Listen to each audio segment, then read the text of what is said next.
So Chris, masasabi ko, I think dito sa kapatid mo, may something talaga na hinanap ang immigration officer sa kanya na yun talaga yung gusto nilang makita. Kasi biruin mo 3 times na siyang nag-travel pero ganun pa rin yung naging resulta, na offload pa rin siya. Meaning meron talaga silang hinanap na document na gusto ng immigration na yun yung makita sa kanya. So ngayon, yung question na dito, ano ba yung mga dapat na ihanda para sa requirements nila para sa travel.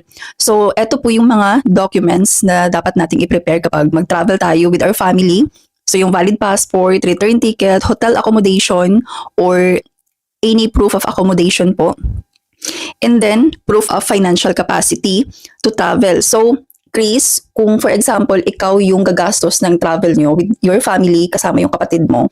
So, magpagawa ka ng affidavit of support sa public lawyer. Kung nasa Pilipinas ka, magpagawa ka lang sa lawyer ng affidavit of support at ipanotarize mo para yun siya sa kapatid mo kung ikaw yung gagastos ng travel niya. And then, bukod sa affidavit of support, kung ano man yung hinanap ng immigration officer sa kapatid mo, kung possible yun siya na makomply niya, then mas maganda po na i-comply niya yun sa 4th attempt niya na mag-travel. And then dahil employed, yung kapatid mo, mag-provide siya ng certificate of employment, approved leave of absence, pay slips, company ID, contract kung meron. So, kailangan po mag-match lahat ng information sa mga proof of employment documents niya. So, sa na-mention niyo po na sa SSS niya ay hindi match doon sa company name. Kaya siguro yun din yung naging resulta. Baka dahil doon nag-doubt ang immigration officer kung talaga bang employed siya sa company na yun dahil nga hindi nag-match doon sa SSS niya.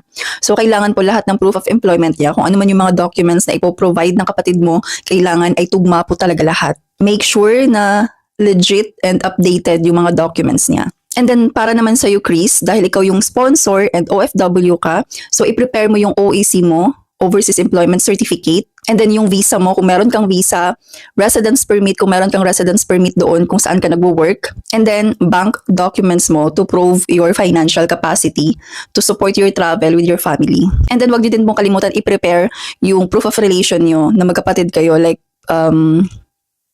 birth certificate. Pero yung mga na-mention ko po na mga supporting documents, ipakita nyo lang po yun sa immigration kapag hinanap. Kasi yung general requirements lang naman po talaga is passport, ticket, accommodation, at saka yung proof of financial capacity. And then visa kung kailangan ng visa. So the rest ng mga requirements ay supporting documents lang po. Depende kung ano man yung situation nyo, ano man yung case nyo, saka po yun maghahanap yung immigration officer ng additional requirements.